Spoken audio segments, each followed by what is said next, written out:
Hello, everyone, and welcome to the CyberWire's Research Saturday, presented by Juniper Networks.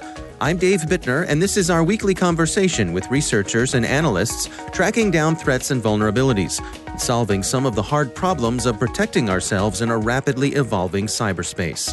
Thanks for joining us. And now, a quick word about our sponsor, Juniper Networks. NSS Labs gave Juniper its highest rating of recommended in its 2019 Data Center Security Gateway Test. To get your copy of the NSS Labs report, visit juniper.net/securedc or connect with Juniper on Twitter or Facebook. That's juniper.net/securedc. And we thank Juniper for making it possible to bring you Research Saturday. Thanks also to our sponsor, Enveil, whose revolutionary zero-reveal solution closes the last gap in data security, protecting data in use. It's the industry's first and only scalable commercial solution, enabling data to remain encrypted throughout the entire processing lifecycle. Imagine being able to analyze, search, and perform calculations on sensitive data, all without ever decrypting anything, all without the risks of theft or inadvertent exposure. What was once only theoretical is now possible with Enveil. Learn more at enveil.com. I have been interested in human factors for quite some time. I am an experimental psychologist by education, and I work in the area of application security. That's Dr. Anita D'Amico. She's CEO at CodeDX. The research we're discussing today is titled Human Factors That Influence Secure Software Development. So I was very interested in the human factors that affect secure code development.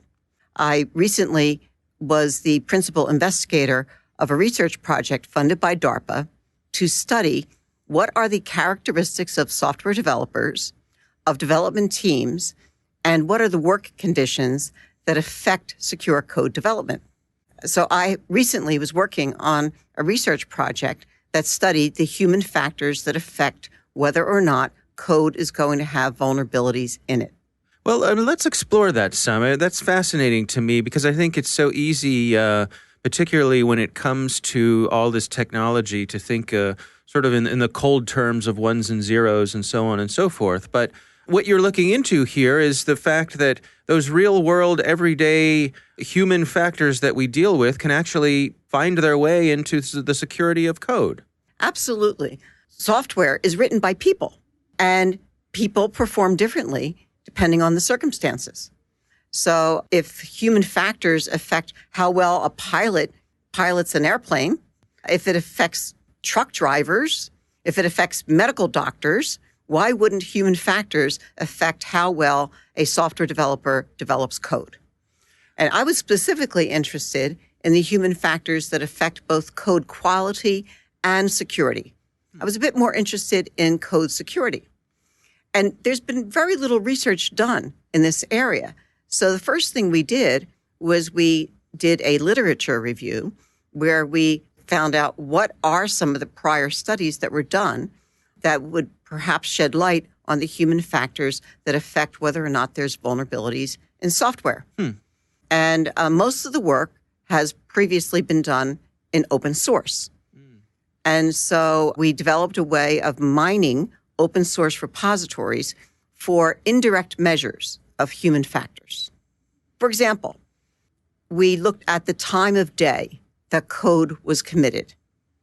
And there are other studies that have also looked at the time of day when code was committed to find out if it had an effect on code quality or code security. One of the things that I'll be talking about at the RSA presentation is the results of that study. I'll give you a little bit of insight that code is buggier when it's committed between midnight and 7 a.m. I suppose that shouldn't be surprising, but I can't help thinking about that situation that I think so many development teams find themselves in, which is you've got this deadline coming up, and so you've got the crushing, pressure and weight of that. You start putting in crazy hours. And I wonder if what your research bears out here is, do you hit a point of diminishing returns? It's a very interesting question. I am interested in how the number of hours worked affects the quality and security of code that is developed. I'm interested in this for several reasons. My doctoral dissertation was actually on the effect of fatigue and circadian rhythm on the performance of watchstanding officers on a ship. Huh. And I know from the literature that the number of hours worked, how tired you are, and the time of day that you're working all affect various types of performance.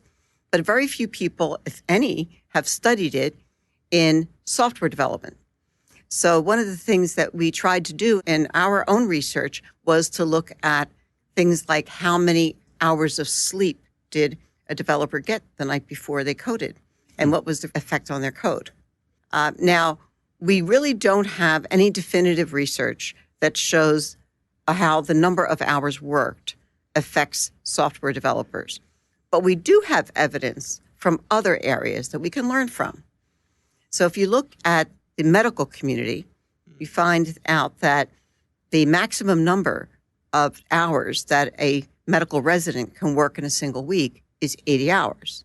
And the truck drivers, the maximum amount of time that they can drive is 11 hours.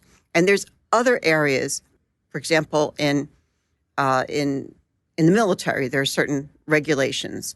And it seems like people are zeroing in on 11 hours as the maximum amount of time that you should work before you really start seeing deleterious effects on performance. So if somebody came to me and said, how long should developers work? I'd probably say no more than 11 consecutive hours. I will tell you that there is something that has been studied that I'm going to report on at RSA, and that is how focused a developer's attention is. If a developer is distributing his or her attention across a lot of different files, basically they're context switching, their code is more likely to have security weaknesses in it and some quality issues in it, versus the developer who concentrates his or her attention on only one or two files. I'm curious, how much of this is a cultural issue? I think, particularly here in the United States, it seems as though the number of hours that you put in can be worn as a badge of honor, and that's not so in other places around the world. Does it seem like that that component of our culture could be to our detriment here? It's very possible that it could be. Culture is an interesting topic. In fact, the research that is being carried on through this DARPA contract right now will be focusing on the effect of security culture on software developers to see whether or not there's a relationship between security culture. And I would think that I'm postulating that security culture may be at odds with the heroics of working an 18-hour day. Mm-hmm. If you were to look at any other industry, let's say you were looking at bus drivers or surgeons, would you really think that they were performing at their safest level in their 18th hour of work? No. Yeah. So I think that those things are at odds, security culture and the heroics of working really long days. Well, and that's fascinating too, because I think about how the things that the programmers leave behind, it could be the code that is in that medical device that someone's life is relying on. So it's not as though the programmers, the software developers, might not have consequential things left behind from their fatigue. Oh, absolutely. We really need to pay attention to the code that's written, but the quality and the security of it, because this code is making its way into airplanes, into medical devices, into power systems, things that our lives depend on. And while we regulate and have safety regulations for the operation of those devices or those transportation systems, we don't have the safety regulations for the development of the code that goes into them. You have ratings of the metal that goes into the pipes that go into an infrastructure, but you don't have these certifications for this software that goes into them. So if it's my responsibility to manage a team of developers, what sort of framework should I have in mind? What kind of best practices can I put in place to best serve my team and my organization?